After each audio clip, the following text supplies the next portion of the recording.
Hello, and welcome to Drag Race Rejudged, where today I will be changing one thing about every season of Drag Race to make what I believe would be better TV overall. It can be something as minor as a lip sync result or a single placement, or as large as the episode order for the entire season. I think I did my best to keep the changes roughly even between seasons, but I guess we'll have to see how this turns out.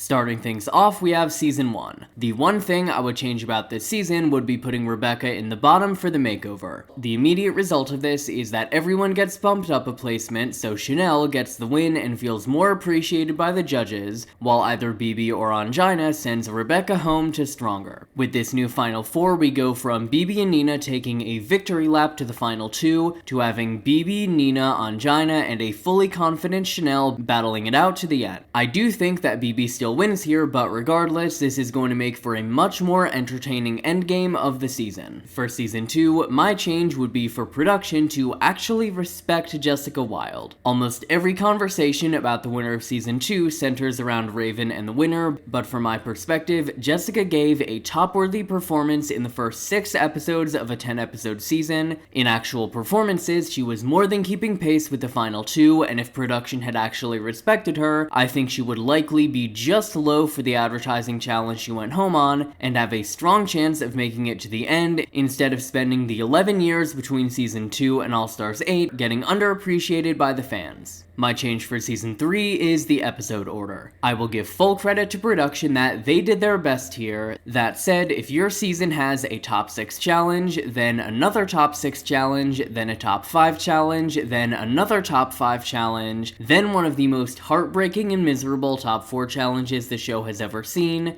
something has gone horribly wrong. If the episode order had been bumped down to 12 plus a finale and reunion, we have less unnecessary design challenges, and the season flows a lot better. I will not dwell on Season 4. The winner this season should have been disqualified the second she chose to call her cast members the N-word. Latrice, Chad, and Jeremy all would have been completely deserving winners, and I think the fanbase is slightly less toxic since the early period of the show isn't completely defined by sending hate to the queens. Season 5 is another season that I'm not really gonna dwell on, this time for positive reasons. The one change I will make to this season is to have Alaska be the one to send home Coco instead of Detox after the makeover. They were fairly even in the challenge, and in this new timeline we now have 3 finalists with 2 wins and 1 bottom. It is a very minor change, but Season 5 was really good to begin with. Moving on to Season 6, in the final 7 interview challenge, Adore, Jocelyn, and Trinity were all equally bad. Runways should serve as a tiebreaker, so my change is that Trinity K. Bonet should have been low here. Adore is going to demolish Jocelyn to Vibology, and then I might be delusional, but I feel like Trinity has a clear shot at going all the way. Her fashion and sewing skills were very strong for the season, and I just don't see her bombing a makeover or ball. Bianca still wins with Adore and Courtney as runners-up, but I would have loved to see Trinity actually make it to the final 4.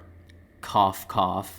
Moving on to Season 7, I would give Trixie the win over Pearl in the lip sync to Dreaming. Trixie hands down won that lip sync, and I think it would have made her All Stars 3 redemption way more interesting if she had gotten to compete normally on Season 7. I think if she stays, she likely wins the comedy challenge with Max for storyline reasons, then floats around low, safe, and high all the way to the final 6. In the end, it is the same result, but once again, I feel like it makes for a much more compelling season. Then for Season 8, I would probably give us the first ever top 4. Chi Chi DeVayne is a Drag Race legend and absolutely did not deserve to get cut here. Her performance in the Final 4 music video was great. She gave us the 2 best lip sync performances of the season, and she is one of the few people on the season to actually deserve a better track record than she got. In the long run, this doesn't really change much, but getting to have a Chi Chi finale performance to look back on would make the season much more enjoyable looking backwards. Season 9 was all around really fun, so my relatively minor change is that I would have a top 2 lip sync in the premiere. My only critique of this premiere is that we didn't get a Gaga lip sync out of it. Nina would almost definitely still get the win, but I think having the 2 of them facing off to a song like Venus or GUI would have made a great start to the season even better. Then for Season 10, I would make the final 5 challenge a remix. I've already expressed how much I absolutely despise the Evil Twin runway, where everyone brought out the random unaired looks they already had left over while Ru got to roleplay as being a therapist, but the point still stands. Even if we have the exact same result of Cracker going home and Aquaria winning,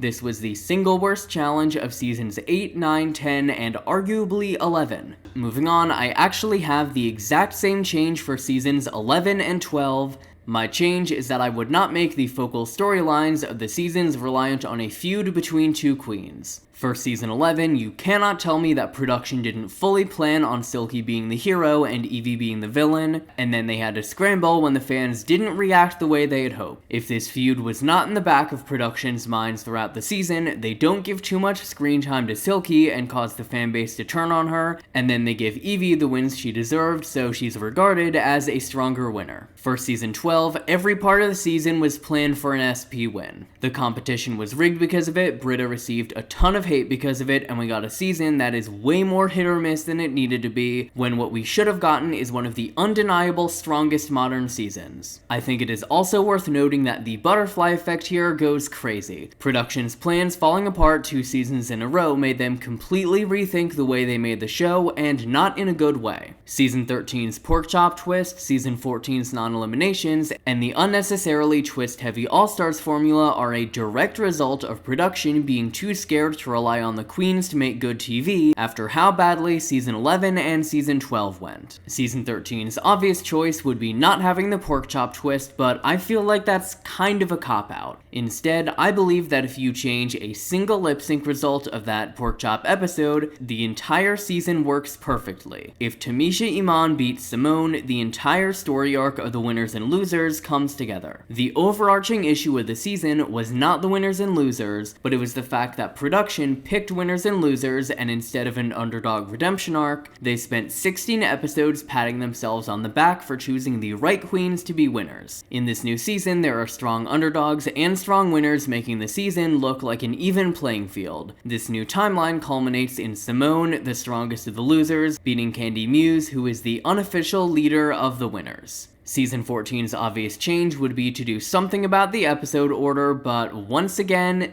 kind of a cop-out. My change would be to move the Glamazon Prime Challenge later in the season. Maddie Morphosis is an amazing TV personality and one of the most successful season 14 queens post-show, and I think having 2 of the first elimination challenges be sewing was a mistake. If Glamazon Prime happens later in the season, Maddie doesn't just stick around longer, but also 100% has a shot at being top 2 in Daytona wins and winning the DragCon Panels Challenge. There's also the fact that in this timeline, the Georges controversy happens later on, so the season is able to generate more goodwill before things go downhill. One of the biggest issues of the season is that it seems like production really only cared about Angie, Bosco, Camden, Willow, and Cornbread, so having more queens competing for wins in Comedy Challenge would balance things out a little bit. The obvious change for season 15 would be the full episodes from the start, but say it with me, cop out. Sasha Colby was almost always winning the season, but production could have done more to keep it competitive until the end. My change would be having extra backup dancers on hand during the finale. If Anitra had been able to pull off her actual finale performance, not only did she avoid the "she only made it to the top 2 off fan support" comments, but her final performance is near the same level as Sasha's, so we get those 15 to 20 extra minutes of suspense and then the same outcome. I love season 16, so my only change is going to be very nitpicky here.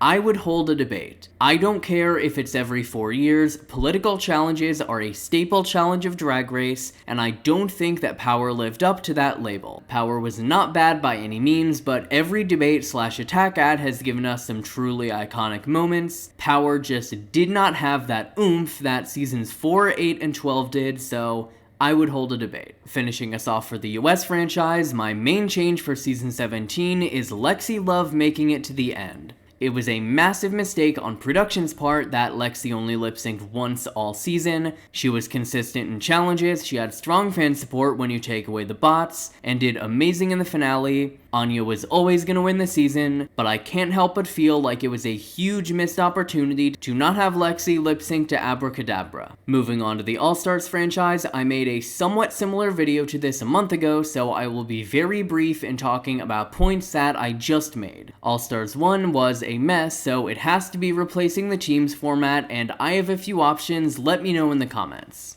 Number 1 is no teams, just a smaller cast. It was always going to be hard to make a 6-episode season work, but I think production could have done better if they had picked the best 8 queens and had them fight it out. Number 2, if it is an option, a longer season if funding allows. I would also possibly consider waiting until after season 5 to generate more money if that is an option. Then for number 3, and this is kind of out there, I would have 2 separate casts competing in the same challenges alongside each other, like how on season 14 they had 2 different balls in one episode. Just do that for a whole season. All-Stars 2 would have Katya winning Cherry Bomb. Alaska looked stronger as a winner, and since she wasn't so obviously favored, the Katya was robbed narrative isn't as prominent. My change for All-Stars 3 is not having the jury. Trixie was always going to win the second Dayla left based on fan support and finale performances, but a certain queen getting knocked out made it look like Trixie needed the jury to win when she didn't. My change for All-Stars 4 would be the double crowning. Literally any choice of the final 4 would age well, they just needed to make one. My change for All-Stars 5 would be to move the if you're not in the top format forwards by 1 episode. Without Alexis to target, India Farah is going home at final 6 without taking Alexis with her. Alexis is still probably going at top 4, but she's at least not getting ousted in such a ridiculous way. My change for All-Star 6 would probably be to move the returning challenge back an episode. If Silky had won the returning challenges plus the comedy challenge, she still had no chance at winning the season. One challenge just is not enough of an opportunity to prove yourself worthy of a crown, so moving the returning challenge back to episode 9 means that someone could have multiple wins under their belt going into the finale. I've already talked about All-Star 7, just don't have a lip sync for the crown. My change for All-Stars 8 would be putting Heidi as high for the ball in place of really anyone. There's a massive butterfly effect here since now she is less likely to quit, meaning we now have multiple queens who can go toe-to-toe with Jimbo in a comedy challenge. Jimbo's almost definitely winning, but it's less over the top.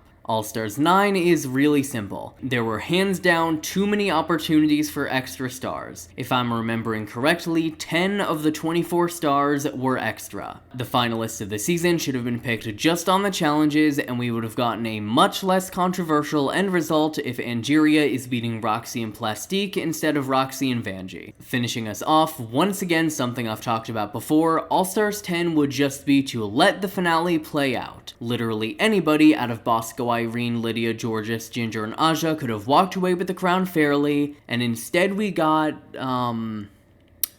whatever that was. Do you want non-Emmy nominated gay shit?